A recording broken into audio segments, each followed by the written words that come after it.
Recruiters, imagine having a recruiting sidekick that works 24 hours a day. Meet Pin, your AI-powered assistant that never sleeps. Pin combs through over 850 million candidate profiles to find perfect fits for your clients, even those hard-to-find unicorns.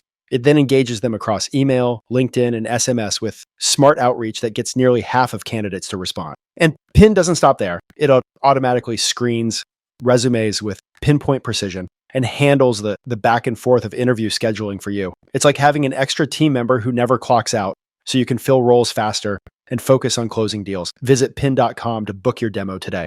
Coming up on this episode of the Elite Recruiter Podcast. Really, all it takes is one. And by that, I mean, all it takes is one really good client to change your life. Going from 2020, I think I made like literally 50, 60K, something like that, to the very next year, 350K, some give or take a bit. How did you stay focused and not settle? Welcome to the Elite Recruiter Podcast with your host, Benjamin Mena, where we focus on what it takes to win in the recruiting game. We cover it all from sales, marketing, mindset, money, leadership, and placements. Admin is a massive waste of time. That's why there's Atlas, the AI-first recruitment platform built for modern agencies. It doesn't only track resumes and calls. It remembers everything, every email, every interview, every conversation, instantly searchable, always available. And now it's entering a whole new era. With Atlas 2.0, you can ask anything and it delivers. With Magic Search, you speak and it listens. It finds the right candidates using real conversations, not simply looking for keywords. Atlas 2.0 also makes business development easier than ever. With opportunities, you can track, manage, and grow client relationships powered by generative AI and built right into your workflow. Need insights? Custom dashboards give you total visibility over your pipeline. And that's not theory. Atlas customers have reported up to 41% EBITDA growth and an 85% increase in monthly billings after adopting the platform. No admin, no silos, no lost info, nothing but faster shortlists, better hires, and more time to focus on what actually drives revenue. Atlas is your personal AI partner for modern recruiting. Don't miss the future of recruitment. Get started with Atlas today and unlock your exclusive listener offer at recruitwithatlas.com. I'm so excited about this episode of the Elite Recruiter Podcast. I have a 3x $1 million producer here for the interview. But here's the thing. His second full year in the business, he was a $1 million biller at the age of 25.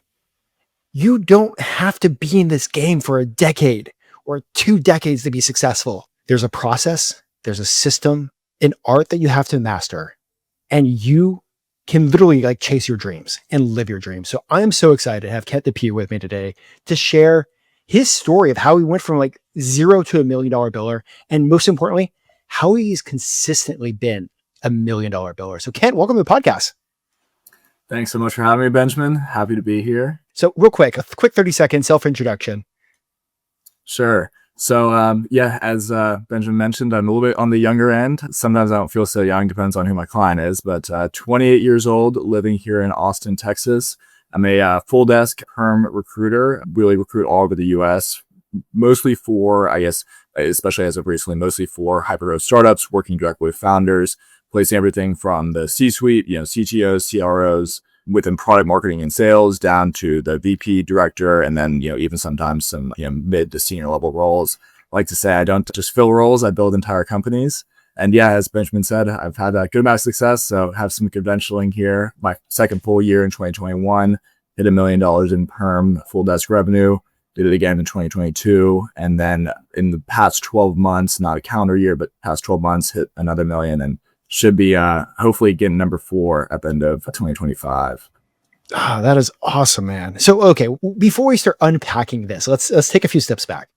How the hell did you end up in the recruiting chair? Yeah, great question. I'm not really sure either. Maybe it was a nice stroke of fate. I'm not quite sure, but basically I graduated from Texas Tech University in 2019 with a public relations degree. Really had no clue what the recruitment industry was. And it was one of those things where I graduated college in August. I was looking around for a job, didn't really know what I wanted, but a few recruitment companies messaged me to interview as they were interested in my profile. So I was like, yep, sure, need a job, so why not?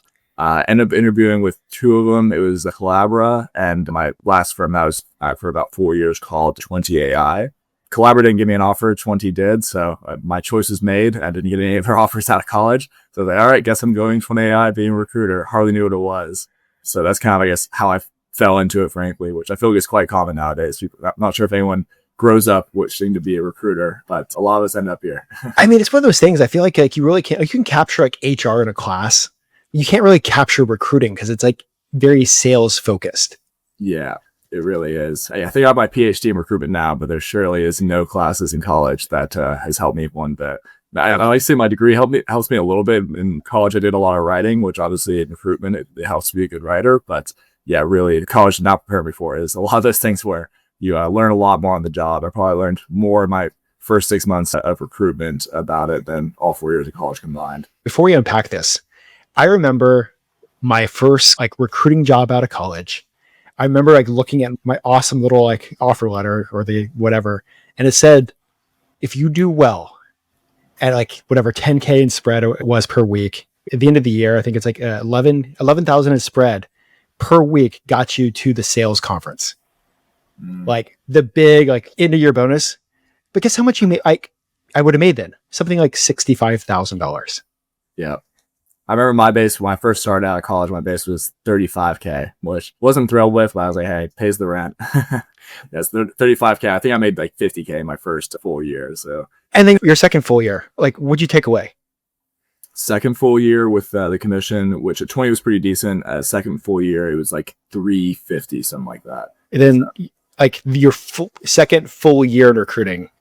Oh yeah, second full year of recruiting is about 350K take home from just over $1 million in billings. So yeah, it was a rapid lifestyle change. Tell you what, going from 2020, I think I made like literally 50, 60K, something like that, to the very next year, 350K, some give or take a bit. How'd you, and we're going to dive into this, but like for that, how did you stay focused and not settle with that much of a difference in lifestyle change? Yeah, good question. And I guess you could say, I don't want to say I settled, but I guess I haven't done 2 million yet. So, which I'm not sure how possible that is. I try my best, but yeah, I've been around the million. And I tell you what, it's one of those things where once you get a good taste of success, it's quite addicting. So once you kind of get to that level and kind of raise your standards for what you can do and what you should do, it's really hard to go backwards. So I'd say that's kind of been more so it's pushing me. It's like, okay, I know I can do $1 million. This is what the new lifestyle I have, it requires basically from a financial standpoint, and then going backwards is really hard to do. And then also just kind of the, I guess, competitive nature. I am definitely a competitive person, played sports all growing up, and the leaderboard is another thing that really motivates me. So getting number one time, you can't settle for anything less after that, or it's really hard to. After we're done, remind me, I'll put you connected with one of my friends that does about 2 to 3 per year. Perm? Yeah. Yeah, fuck. You gotta get an executive search for that, which I'm starting to dabble in more, but yeah, I've met a few people. There's another guy at Artisanal Talent, which is like an exec search firm. He does like, I think 3-4 million a year in perm, which is insane. So it's possible, and I'm trying my best. Well, okay, let's for the listeners, let's take a few steps back. If you just got started, you're fresh out of college, you're sitting in a position where most of us sat in. Why do you think your billings are different than 95 to 98% of the other recruiters 2 years into the field? Yeah. So I would say the biggest thing where I've seen, I was at 20 for a while, and then here I'm at Tima, which is, 20, I think we had like 70, 80 employees, and then Tima, we have 250. So I've kind of seen and been around, I guess, a lot of recruiters on both ends of the spectrum that has succeeded really well. And then also that have not and got out of the industry, which I think the turnover in recruitment is something comical. It's like 60, 70% or something like that are out of the industry within 2 years. And the most common pitfall I see is almost the mental framework someone holds himself to. Recruitment, it obviously is a sales job, but it's just such an emotional roller coaster at times that almost every single time where I see someone fail, it's because something bad happens to them, which of course bad things happen to us all. A deal that you thought was going to go through, the candidate backs out or the offer falls apart, whatever happens. Obviously, it's a huge hit and you get really angry, sad, whatever it is about it. It's all about how you respond. Where I see the people who fail, something bad happens to them, which is inevitable. And then they start kind of, I guess, feeling sorry for themselves in a way and just kind of get discouraged. And it turns into a downward spiral where one bad thing happens, an offer falls apart. So then they get discouraged. And because they're discouraged, they work less and they're not as motivated. So then they have less opportunities and then they do less deals. And then next thing you know, they're blanking for months and months in a row. And then they get out of it.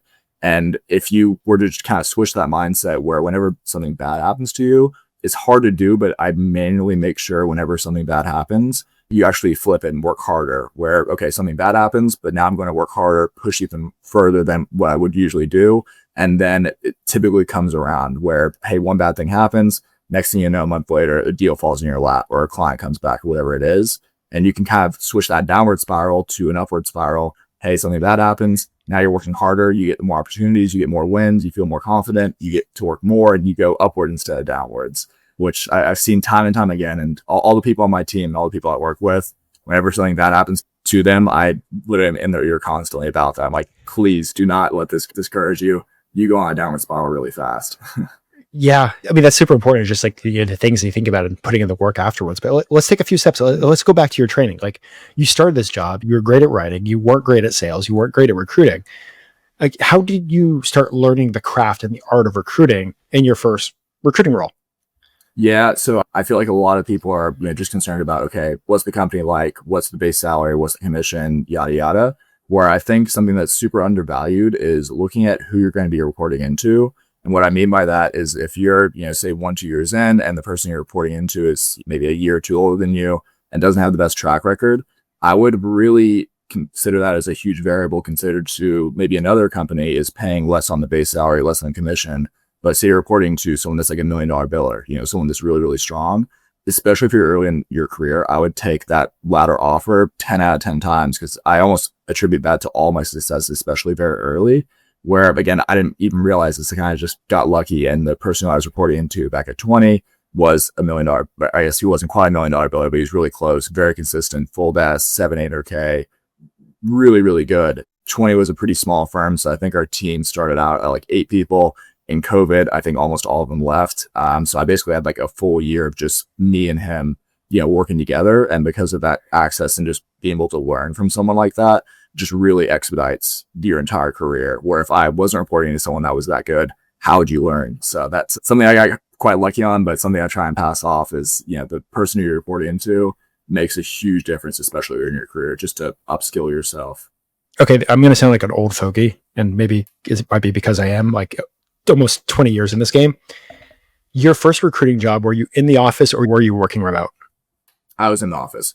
Well, we were in the office and then COVID happened, so then we were remote. And then after COVID, probably in like Q1, Q2, 2021, then we did like a hybrid schedule. But for the first, I guess, call it 6 months, we were in every day. Do you think you would have had the same success if you were 100% remote from the start? No way. Especially from the start. I mean, now I'm remote and I could not even fathom going into an office. But again, that's at the point where, hey, I know what I'm doing. I've obviously, I've learned and can do it on my own. But I cannot think of an almost worse situation where someone's new in recruitment, like either right out of college or say even less than 1 year, being remote just because it's so much harder. It is possible, but it'd just be so much harder because a lot of what I learned was, of course, lessons like sitting down, hey, this is how you do it. But a lot of the big things that I learned that I took away is just, being in that office and then listening to my manager's calls. How did he structure client calls? How did he structure candidate calls? How did he close deals? How did he sign new clients? And just like, being there in the office, sitting right next to him and just being able to listen to that, like true examples, that was game changing, honestly. So yeah, it's funny. I absolutely would not go in an office right now, but looking back, I'm glad I did. So we're going to talk about, just for the listeners, we're going to talk about like your sales structure and like the business development and what you're doing. But before we go there, like you're 25 billing $1 million desk. Let me ask you this, like, did you deal with imposter syndrome? And if you did, like, how did you deal with it? Yeah, I definitely, yes and no. I'm an overall person that has a lot of confidence in myself just kind of by nature. So I did slightly, but at the same time, when it lasted for a while, I feel like imposter syndrome is from like your 15 seconds of fame, just a flash in the pan and then it goes away. That's when it really hits hard. But my first year, I guess I had it a little bit, but at the same time, I was working quite hard for it. So I was able to justify like, hey, I'm meant to be here. And then especially as you do it long, you do your first $1 million year and then the next year you start really hot and then you do it again. the imposter syndrome goes away and you kind of just realize, hey, this is who I am now. Also, another really important piece of success is before I even got to my first $1 million year, something I just kind of repeated to myself is I truly believe I'm the very best. Like just kind of having that mindset of I am very successful, even though I haven't done it yet, makes it just a lot easier where success starts to come to you in kind of like a manifesting way. I think I'm honestly quite big believer in just kind of the mindset, the positive thoughts leads to a lot more positive outcomes compared to, just being negative all the time. So yes and no, but it went away pretty quick for me at least. Were you writing that down or were you just saying it to yourself? Yeah, actually every year I've got this right by my desk. Every year I write down one of these. Basically just my goals for the year on New Year's every year. This one says for this year, be top perm biller, bill $1 million, net worth $1 million, make 800K plus, and have my best physique in 2025. So I actually started doing that in 2020, where basically I understood the power of writing down your goals. And just like, again, it's right there. I look at it every single day. It's just kind of like a nice reminder of why you do it, what your goals are. And it just kind of helps keep that positive mindset, positive juju flowing around. So your first year that you wrote down your goals and stuck it in front of your face, you started hitting them. Yeah, exactly. It was actually quite shocking. I feel like a lot of the times the manifestation, all that stuff, you see the videos and you're like, oh, it doesn't work. And then there's all these people that say, oh yeah, I started doing this and it worked for me, but you think it won't work for you.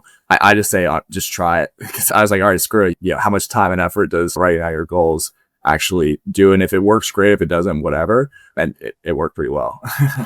It's a scary thing how the universe works sometimes. Okay, so I think we understand a lot of it. We definitely know. Like, I'm working on doing some episodes on like the subconscious and all that stuff in the future, and so stay tuned. But okay, so going back to your first recruiting job, like heads down, you learned from one of the top people, you got lucky by landing with a great manager, but you also wasn't lucky that you took advantage of it. Yeah, that's another big thing that I think is, I guess people could call it lucky, and I feel you shouldn't look at my situation and say, like, oh, you just got lucky and then just move on with it. A big thing, like to call luck, is luck is a combination of chance and opportunity, where chance is, okay, you roll a dice and you get a 6, like you just don't know. But luck is where you get the chance. Like I just got lucky and, I got one offer out of college, and luckily that my manager I was reporting to was very, very good. So I got to learn from them. But there's a lot of people in my shoes where, example, our team started out with, when I first got hired at 20, our team was 9, and then they all left. So there's another aspect where, yes, I got lucky via chance that happened, but at the same time, you also have to realize the opportunity and actually take advantage of it, actually learn and actually try. Where at the same time, hey, yes, you can join a firm and be reporting into $1 million biller, which is an amazing opportunity, but you actually have to actively learn and actually try and actually listen to actually take advantage of it. It's not just like, okay, great, you're reporting in $1 million biller, now you're going to be one. No, there's a lot more to it than that. So you have to actually take advantage of the opportunity too. Okay, so with that company, with that place that you're working at, why did you end up making a switch to a new opportunity? Yeah, it was quite bold, which I like to do bold decisions every now and again. But basically what happened was I was there for 2 years. Again, in 2021, billed $1 million, made about $350. 2022, billed a little bit more. I think it's about 1.2 million and made about 500K. And then 2023 was coming around. And so 2021, 2022, super, super hot market. 2023 is in those years, especially within tech, which is heavily in what I operate in. 2023, brutal market, at least for my clients. Like almost all of them were like, hey, not hiring anymore. No way. It was just really tough sledding out there. And essentially what I thought was, one, I made a ton of money in the past 2 years. So I had a ton of savings where if I didn't make any money for like 2 years straight, I could still afford my mortgage and rents and stuff like that. So I had a nice nest egg. Two, after doing $1 million 2 times in a row, I felt really confident in my skills where I'm like, hey, I'm sure I could learn more, but at the same time, I'm really confident in myself to be able to operate without, a manager essentially. And I kind of was at this point where I almost wanted to start my own firm, but at the same time, I didn't really want to be by myself and then also have to run like the back office and the operations and everything. So I kind of stumbled across Atima, which is kind of like that in between of, okay, you're running your own firm, you're commission only, but we do all the back office stuff and there's still like a community around you. And it's kind of like honestly, the second I heard about it, I was like, sign me up immediately, because the commission was a lot stronger. And I never really cared about my base either. I was just purely, okay, what's the commission scheme? So the commission was about 2 times as good. And I could, basically run my desk, make a lot more commission. And I had, going commission only is a little bit scary, but I had a really good nest egg too. On top of that, a lot of my clients had left. So I was like, okay, I'm going to start over anyway, either stay in my current firm, or if I leave, I'm starting over too, obviously. So might as well start over at a firm that pays me a lot more commission. So that was kind of my thought process. But yeah, it's like I found out about it, I was like, sign me up immediately. Okay, so we're going to go deeper on some stuff, but real quick, for those that are listening that have teams, what are some of the things that you think that could have been done to keep a top biller? Because I see this happen a lot. What could a team have done to keep somebody billing $1 million? Great question. And yeah, they were not happy when I left, to say the least. And honestly, there's almost nothing they could have done. Frankly, I think the only thing I can think of now that maybe would have made me not even look around is offering an option where basically my last firm was base salary and then commission. Commission was kind of complicated, but more or less with your base plus your commission, whatever you build, you take home about 30%, 33%, or actually it kind of depended, but 30 to 40% essentially is what you would take home. Depends on how much you build because it was tiered and whatnot. And I basically found another opportunity that paid me 80%. So it was literally twice as much. So I would think that if you're having someone that's looking to leave, especially a perm biller, where contract you kind of need a firm, perm you don't really need anyone. If someone's debating on leaving, I think the best thing would be almost to create a custom solution for them. When I tried to leave, 20 said, hey, this is our normal commission scheme. What would you think about going commission only? And say we paid you like 60% or something like that. Even if it was less than 80%, I think I still would have stayed. But just having those flexibility for certain people, where some people need a base and lower commission, but also have options in your commission scheme to the people who don't want a base, they just care about commission, to do like a draw or commission only and just get a lot more, say 50, 60%, where that starts to make more sense to stay rather than risking going by yourself. So if they would have done that, and honestly, I probably could have talked to them too. I didn't really try too much, but if they would have done that, that would be something that would have at least tempted me. I think would work decently often if you're a leader and someone's trying to leave. Just talk to them about commission, see what you can do and work something out. I've actually seen like 1 or 2 companies actually do that. They have either the base plan or a full commission plan. And a lot of people, like once they start doing well, they're like, I don't want the base anymore. Yeah. And some of them do that. A lot of them do draws. And then like the lower you make your draw, the higher the commission is. I haven't seen too many on commission only, but again, some firms do that. And frankly, I bet those firms would lose a lot less of their top billers, where my last firm, it was just one base salary, 1 commission. There's no changing it.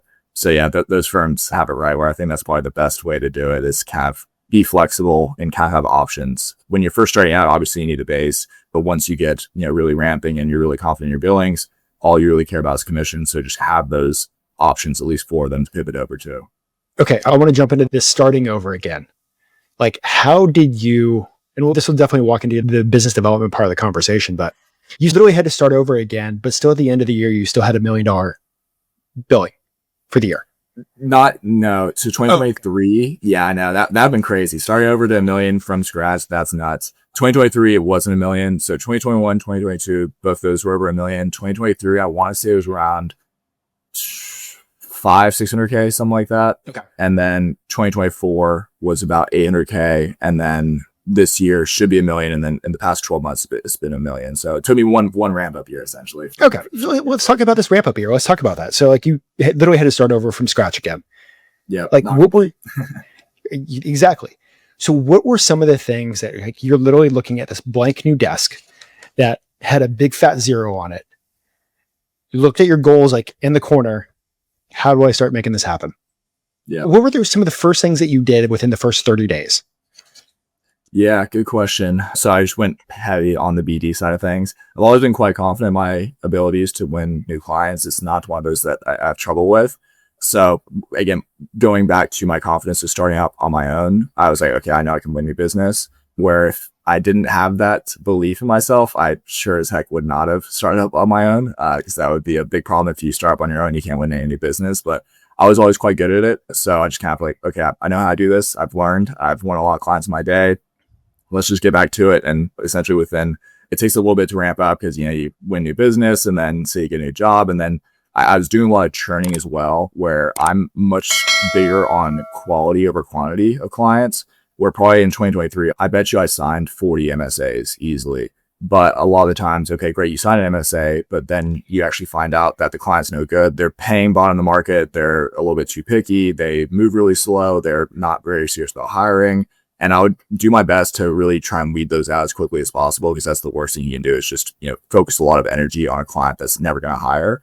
So my entire plan for 2023 was just win as much new business as possible, churn through the bad ones that's, again, just are not A-tier clients. And if the volume's high enough where you'd almost have to have bad luck, where if you win 40 new clients, you almost have to have really bad luck to not have at least 3 to 5 really good ones. And that's essentially what happened, where after churning through a lot of bad ones, I got probably 4, I want to say in 2023, that were really, really solid, hiring a lot, paying well, very sellable, moving fast. They were committed to hiring, all that good stuff.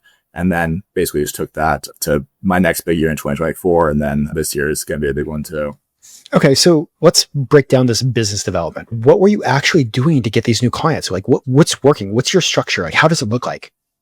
Yeah, so biggest thing, I'd say probably about 50% of my clients are referrals, and then 50% are just punting, so-called, where on the referral aspect, it's honestly the easiest way down sales. When someone else refers me to another client, there's almost no negotiation whatsoever. They're like, okay, great. Someone said good things about you. I trust them. I'll use you. No brainer. So that's something that I think not enough people really take advantage of. And the opportunity to get referrals, it sounds really simple, but all it really is just do a great job. Be super responsive. A lot of my clients were, in Central Time, a lot of my clients are on the West Coast, and they're texting me at like 8, 9 p.m. I'm responding immediately. So just being super responsive, having great customer service, just being there when they need them. And then, of course, on the other end, just provide a great service on the candidate side of things too. Don't overwhelm them. Don't send them, 5 shitty candidates and they're like, okay, this person's bad. Really try and operate super fast, where I would get a job on Monday. I'd have a shortlist by Wednesday, but I would also make sure that the candidates I'm sending over were very impressive. Like I would send over a shortlist of 3 candidates. They'd say, oh, wow, you found these in 2 days and these are all amazing. That kind of builds your credibility. And then whenever I'd fill the role, they would say, wow, Ken, you did a great job.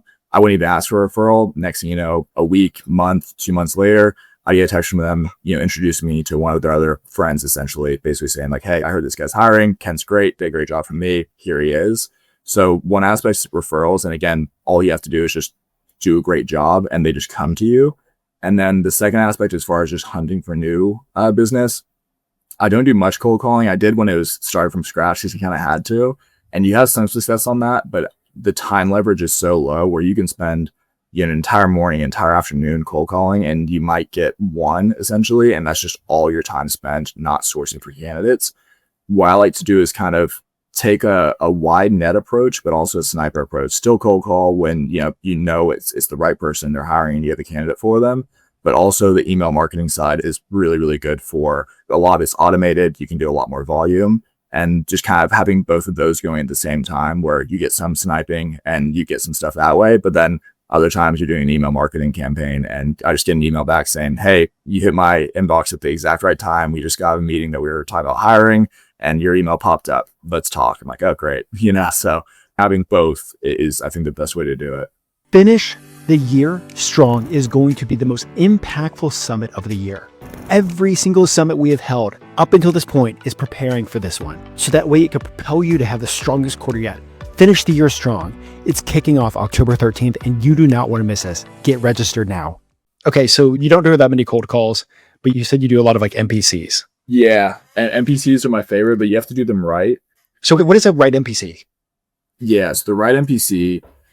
I see this go badly so often, but my NPCs, maybe it's back to my college days of writing quite well, but I think a big thing with NPCs is to lead with empathy. Just picture yourself in the hiring manager's shoes. They probably get 10 emails a day from recruiters that are NPC emails. Think about what you would want to see as a hiring manager for an NPC. And what I found that answer is a lot of recruiters, send NPCs and they talk about how great they are. Like, hey, I recruit in this space, like use me essentially. And that's not really as exciting and enticing, especially when you get so many of them. What I found works really well is basically pitching a really, really good candidate. Like they can't just be an average B tier candidate. Like find the best one, especially on paper, that's just super impressive. Like, for example, on the AI and ML engineering side, I have a guy that's like a PhD from MIT, math Olympiad, like founded an AI company. Like, he's super, super impressive. So someone like that on paper is what gets attention. And then also don't just blast out to everyone, blast it out to I guess it's still high volume, but you don't want it to feel high volume. So I'm saying to companies that are actively hiring them, I do research, okay, this company's hiring an AI engineer and this location, and this candidate looks good for it. Great, send it to them. And then there's probably 20 other companies there in the same way. So if you send a really good candidate to a hiring manager that has an open job and there's a candidate right there in front of them, a lot of times that's a lot more intriguing to actually solicit a conversation.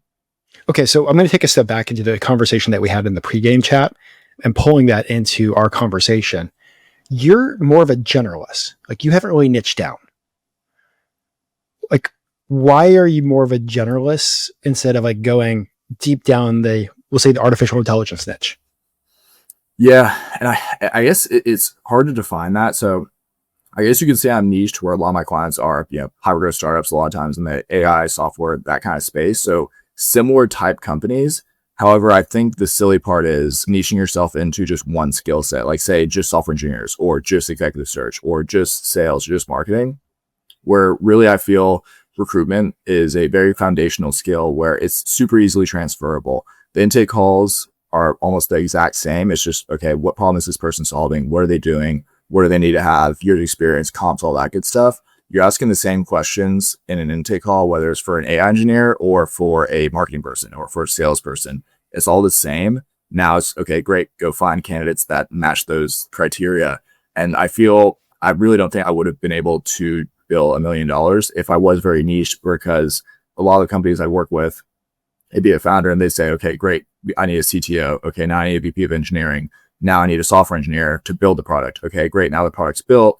Now we need a salesperson to sell it. Can you do that? Yeah, I sure can. And then I'd place the CRO, the VP of sales, the account executives. And so it just makes it a lot more where you can build entire companies and do a lot more deals, of course, where if I was niched in and they said, hey, Ken, can you do a salesperson for us? And I said, no, I'm niche. Sorry, I can't do that. That's 3-4 deals you just tossed away for really no reason when you can surely do it. Of course, the first time you do it in a different vertical, it's going to take a little bit of a learning curve. But then once you do a few of them, hey, great, now you know how to do it, right? So it's just kind of being able to learn. And it's really not too hard. I've kind of moved around a lot and it's a pretty easy switch, frankly. Okay, so like moving around a lot, like how do you like go market map? Like how do you like figure out, hey, this is a new niche. I have this awesome NPC. Like how do you map all these people out or these companies out so fast? Yeah, so a lot of research, and the research is tedious, but at the same time, decently easy. You can go on LinkedIn, filter for jobs, open jobs with this job title and this location. They all pop up, and then you look at the company, and then you kind of look at the people, and then just kind of figure out, okay, which would most likely be the hiring manager for said role.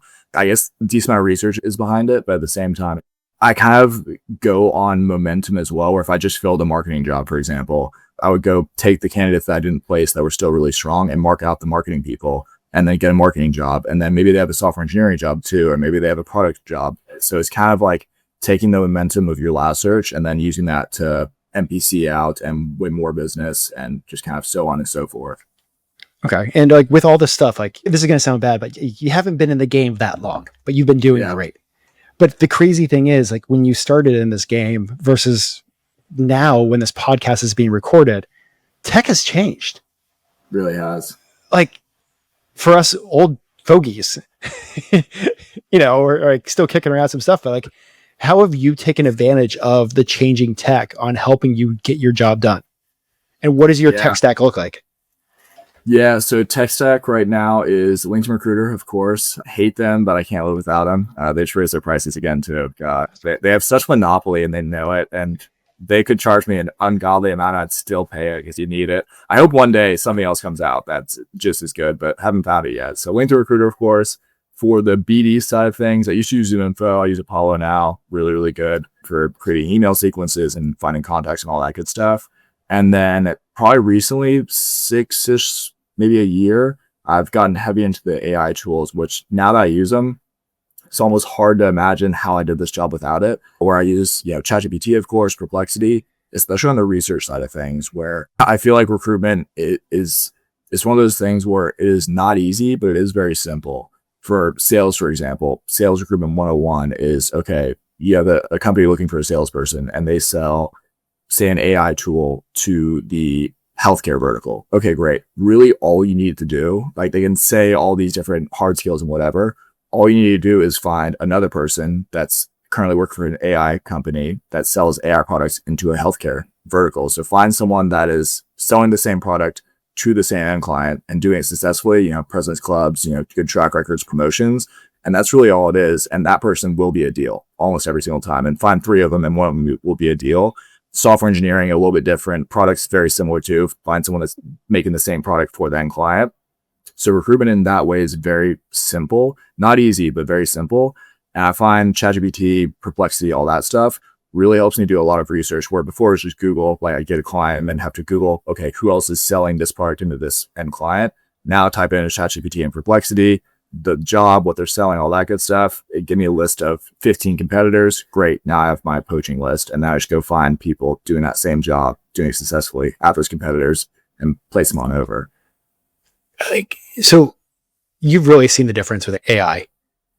Yeah, it just makes the research side so much more efficient. Oh my goodness. Where it used to take me an hour digging through Google and just kind of like using my brain a lot more, frankly, to find out, the poaching list and what to look for and all that good stuff. Where now type into ChatGPT, double check with Perplexity, and it's done in 5 minutes, So it's just made me way, way, way more efficient as far as the candidate side, especially. I use it as well for NPCs, where if I have a candidate, I'll put my resume into ChatGPT and say, hey, review this resume. What types of jobs and what types of companies would he be a great fit for? Gives me 15 of them. Perfect. Now I market this candidate out to those 15 companies. And it's honestly quite impressive how smart the AI is, because a lot of times I'm looking, I'm like, damn, this person is a great fit. Perfect. Market them out. And then there you go. That's awesome. Well, I want to take it another step back. Like, let's look at this. Like, you started at Timo. When you were looking at starting at Timo, why didn't you actually go out on your own? Yeah, I was close. Honestly, that was kind of my plan. Whenever I was thinking about leaving 20, my first plan was to just start on my own, because I felt, again, had the savings for it, had the skills for it. Figure out then, hey, keeping 100% of the fee would be amazing. What stopped me from it was I just kind of found Timo again randomly. I actually found them on a Facebook group. I'm in a Facebook group called Herc Headhunters, Executive Recruiters. DSP's group. Yeah. Yes. You're in that too. And then I actually posted in there because I remember back when I was at 20 in like 2022 or something like that, I got a message from someone saying like, hey, we do commission only and we pay 80% on everything you bill and it's 100% remote and all that good stuff. And back in 2022, I just kind of ignored it because I wasn't looking. And then 2023, I was open to leaving. And I posted in that group. I was like, hey, I couldn't find the DM either. I was looking everywhere. I couldn't find it.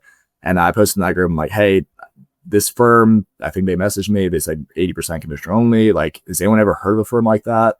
And then Mark Hardy, one of the partners at Tima, commented and said, yeah, it sounds like Tima, let's chat. And then here I am. But essentially the reason for it is kind of what I mentioned too earlier is, one, I'm a competitive person. So if I was by myself, there's no leaderboard. There's no one to high five when you do a deal. There's no like competitive community energy. I mean, I'd be fine, but it's just kind of not ideal, frankly. Really honestly value that. And then two, if you're by yourself, I feel like a lot of your time is spent just doing the operations side of the business, the website, the marketing, the paperwork, all that good stuff, where Tima handles all that for me so I can focus on what I like and what I'm good at. It's just running a full desk. And then also, I guess the community aspect in terms of recruiters, where if you're by yourself and you needed help, like say you got too many jobs and you need help on the candidate side, you'd have to like go to a third party or you'd have to hire your own, which is just kind of complicates things. It just makes it, for me, I didn't really want to do that. Team makes it super easy. Whenever I have too many jobs, there's 250 people, I can just ping a few of them that I know and boom, it's quite simple. Okay, so you've mentioned a few times about leaderboard, competitiveness, this and that. So like you're by yourself, like you're sitting in your house in Austin, like working remote. You've said a few times like offline about how important it is to surround yourself with the best. So you're remote. How do you actually surround yourself with people that inspire you to do better and people that are better than you? Yeah, I guess it is remote, so I'm not technically surrounded, but that team has some really, really great people here. Every year there's several people making over $1 million in commission. And even if I'm not around them, quite literally, next to them, just kind of being in that environment, especially again, looking on the leaderboard and seeing like, oh, wow, this person's catching up to me. I got to work harder. that's enough for me at least. So at least being in the same company as people who are really great is good for me now. Again, when you first start, you should be in the office with them. But once you get going, at least where I am now, where I'm fully confident in my skill set, now just being in the same company and just competing with them on the leaderboard, that's enough for me, I'd say.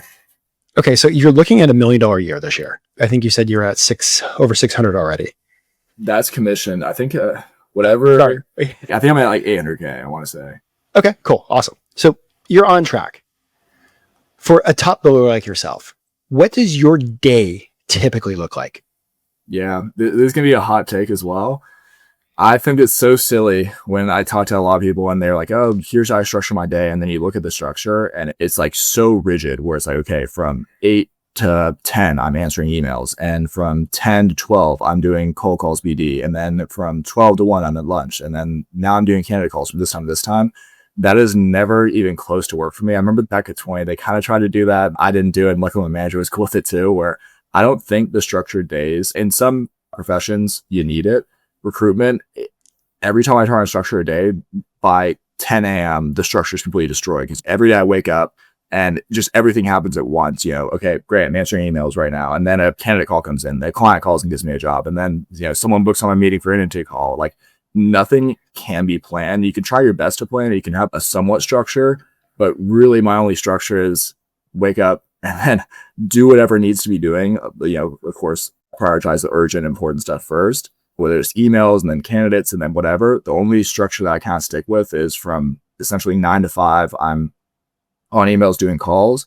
And then my 5 to 9, 5 to 10, 5 to 11, that's when everything calms down. And that's where I actually have time to source, research, send emails and stuff like that. So really the only structure time is after hours from like 5 to 9, 5 to 10. That's why I send my LinkedIn messages. But from 9 to 5, like there's no structure. It's impossible. If I try to structure, say my structure was 10 to 12, I'm doing emails. Well, what if someone calls you and it's urgent? What if someone books an intake call? Like, I feel like it's almost a waste of energy to try and schedule when just a million things are happening and things change all the time.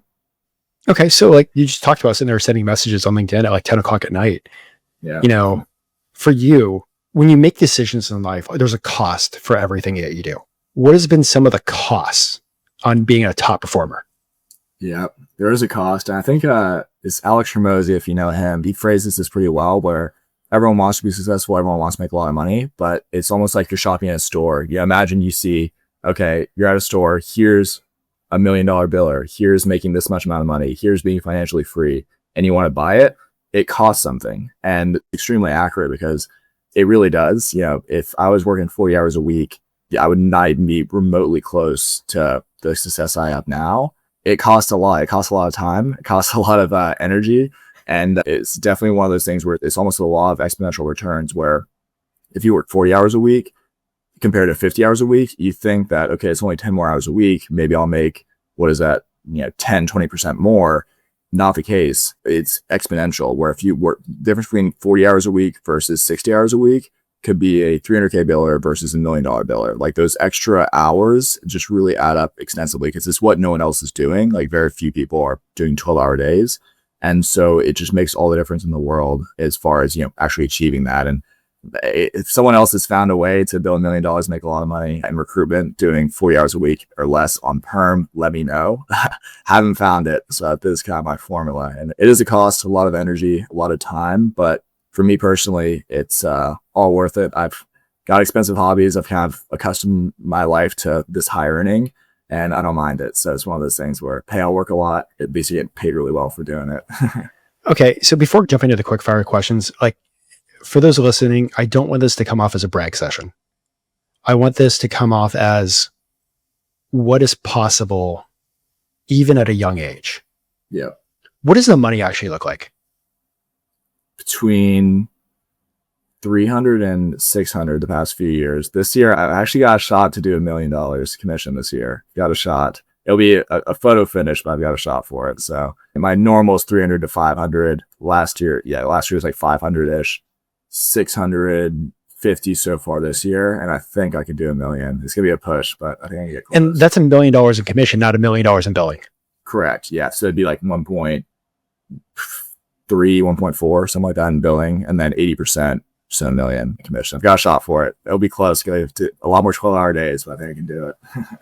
So we're going to kind of weave the quick fire questions into this. So you have a brand new recruiter that reaches out to you after listening to this podcast. They're like, they see the numbers, they see their commission like structure, and they ask you like, hey, what advice would you give to me to be a top biller like you? I'm just getting started in this game. Yeah. How new, like literally right out of college?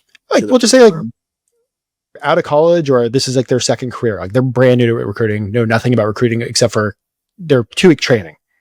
Yeah.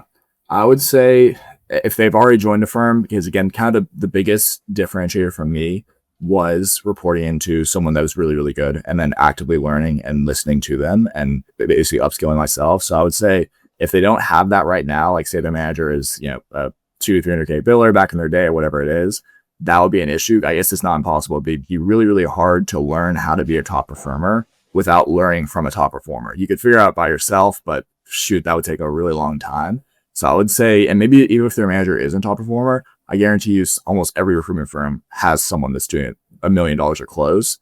Even if your manager is not that person, literally gravitate towards that person and try and learn all you can from them. So I'd say the biggest thing is to surround yourself with great people and be like a sponge, ask questions, listen to their calls, do everything you can to just absorb as much information and skill as you can from a top performer. As that's like by far the quickest way to success is just learning from people. It's a complete skill game. Is there a book that's had a huge impact on your career?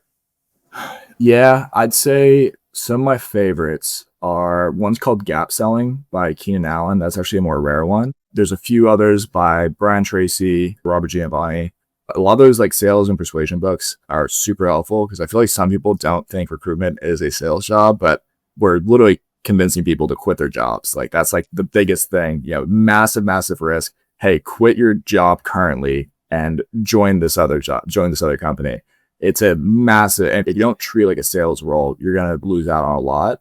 So really stop pretending like it's not a sales role and read a lot of books on just human psychology, sales, persuasion, all those different things. And you'll get a lot of tips from that, where a lot of those books have helped me a ton in, winning a business, closing deals, things like that. And I'd say Gap Selling by Keenan Allen is my favorite on it.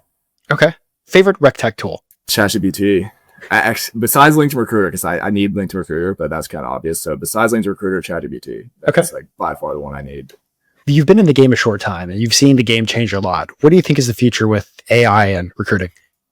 Yeah, good question.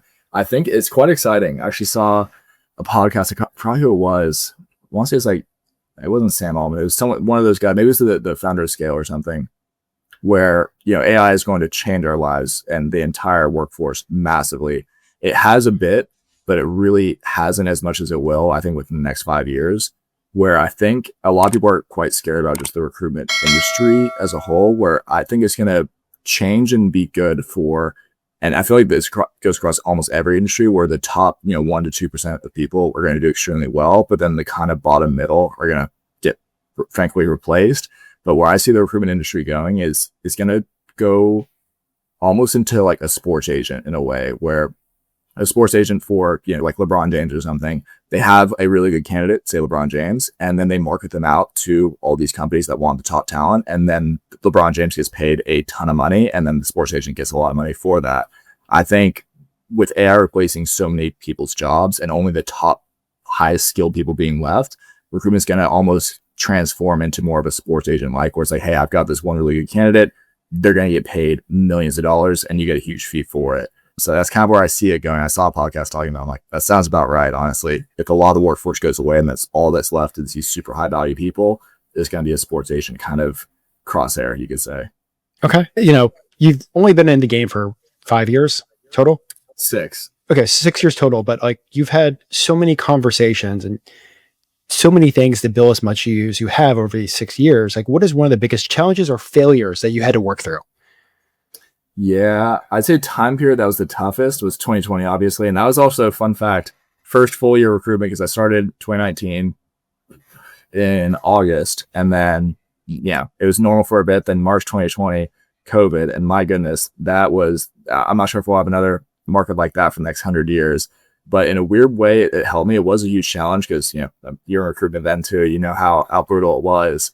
And I feel like with that being my first year, it kind of really ingrained a lot of good foundations into my skill set where it was just so hard. No one was hiring. So it was extremely hard to win new business.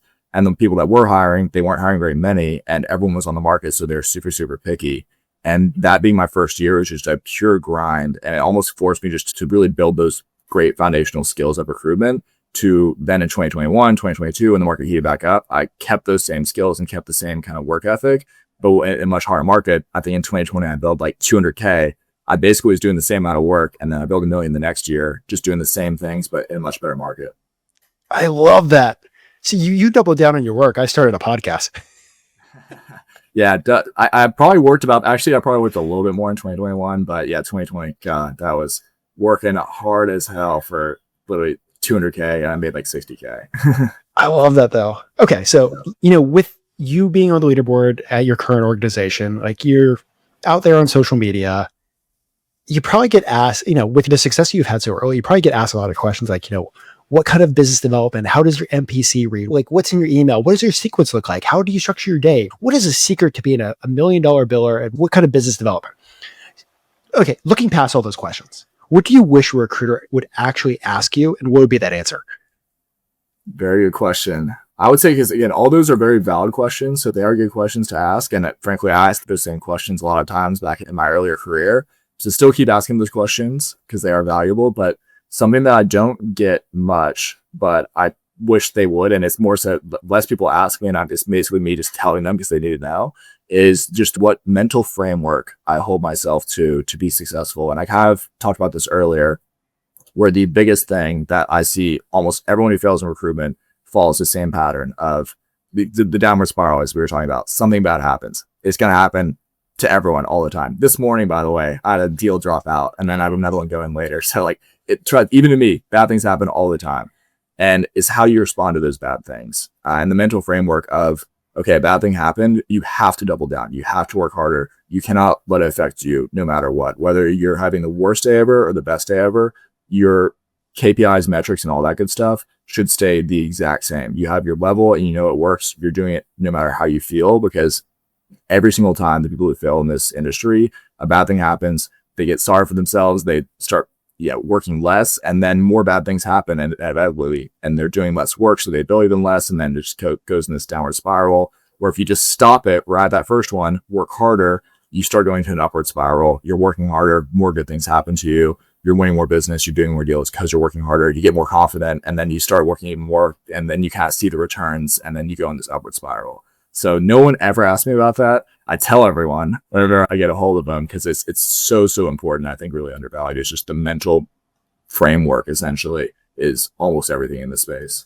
Love that. Well, man, we've covered so much. I think we're, probably going to have you on in about another year to really just double down on some of these conversations. But before I let you go, is there anything else that you want to share with the listeners? I've really gone through a lot of it. I've given all my gold so far. So if someone's listening to this, please actually implement it and you'll do amazing. But yeah, I can't think of anything else off the top of my head that we haven't really covered. We've unpacked a lot. Okay. And so if somebody wants to follow you, how do they go about doing that? Yeah, honestly, I should be more active on social media and whatnot. But I guess on LinkedIn, I'm decent the most active, but there's not too much on there. But on LinkedIn, Kent_Depwe, and I'm at Tima. Follow me on Instagram, but again, I honestly should take a page out of your book and be a lot more active on socials and whatnot. I mean, it's not the most entertaining or active, you could say. It's also, you're kind of a little more focused on billing. Yeah, tell you what. Don't go down a rabbit hole if you don't have to. Yeah, I agree. Maybe later when I go like part-time or something. But yeah, right now I barely have time to take a piss most days, much less anything else. don't waste your time on social media, but at least in case somebody wanted to follow you on like LinkedIn, they could definitely like follow you there and just watch what's happening. Follow me on LinkedIn, and hey, feel free to reach out to me on LinkedIn. I'm one of those where it's big believer in karma. Put good out in the world and it comes back to you. So anytime anyone, either at Tima or just people I've known in the past, ask me tips, what they should do in certain situations, follow up on this call. LinkedIn's by far the easiest way to reach me. I'm on that thing 24/7. So DM me there. Happy to talk through anything like this. Cool. Yeah. So Kent, I just want to say thank you. I know we chatted online. I'm glad this actually came true and we made this happen, because it is such an important thing that I think a lot of people don't realize when they get in this game, when they're very brand new, what is actually capable and what's actually possible. Because so often we just look at look at the person over there and you're like, they've been in the game for 25 years. Of course they're successful. Yep. I thought of something else, by the way. Something else to take into consideration with the recruitment career in general, and I don't think many other industries offer this, is really all it takes is one. And by that, I mean, all it takes is one really good client to change your life. And that's just something that I kind of always held on to, where, I mean, what other industry, I guess there probably is some, but recruitment is definitely one of them, where it takes one good client to change your entire life. I met one guy, it was probably years ago, where he was in recruitment for like 20 years and he had one client that entire time. And it was like, I think it was Wrangler jeans or something like that. And he made $200-300K a year for 20 years straight off one client. Okay. That's a very, rare example. For example, in 2021, the client that changed my life, you could say, is GoPuff. If you've heard of them, that like mobile app. I messaged the head of TA, which I'm close with. I'm like, you guys bought my house, by the way. Like, all it takes is one. And again, it does take a little bit of luck, but if you have enough volume, you're going to get lucky. It's just like, it's quite literally math. If you reach out to this many people over this time frame, like, you're going to get a great client that hires a lot, that pays you a lot of money.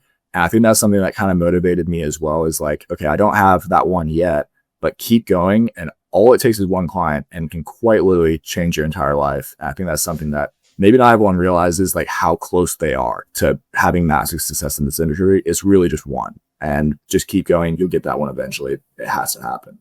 Okay, that's it. We're leaving it on that thought. Yeah. One client Came to me. One client in 2025 can completely change your life. Go get it, guys. Absolutely. Admin is a massive waste of time. That's why there's Atlas, the AI first recruitment platform built for modern agencies. It doesn't only track resumes and calls. It remembers everything, every email, every interview, every conversation, instantly searchable, always available. And now it's entering a whole new era. With Atlas 2.0, you can ask anything and it delivers. With Magic Search, you speak and it listens. It finds the right candidates using real conversations, not simply looking for keywords. Atlas 2.0 also makes business development easier than ever. With opportunities, you can track, manage, and grow client relationships powered by generative AI and built right into your workflow. Need insights? Custom dashboards give you total visibility over your pipeline. And that's not theory. Atlas customers have reported up to 41% EBITDA growth and an 85% increase in monthly billings after adopting the platform. No admin, no silos, no lost info, nothing but faster shortlists, better hires, and more time to focus on what actually drives revenue. Atlas is your personal AI partner for modern recruiting. Don't miss the future of recruitment. Get started with Atlas today and unlock your exclusive listener offer at recruitwithatlas.com. Recruiters, imagine having a recruiting sidekick that works 24 hours a day. Meet Pin, your AI-powered assistant that never sleeps. Pin combs through over 850 million candidate profiles to find perfect fits for your clients, even those hard-to-find unicorns. It then engages them across email, LinkedIn, and SMS with smart outreach that gets nearly half of candidates to respond. And Pin doesn't stop there. It automatically screens resumes with pinpoint precision and handles the back and forth of interview scheduling for you. It's like having an extra team member who never clocks out, so you can fill roles faster and focus on closing deals. Visit pin.com to book your demo today.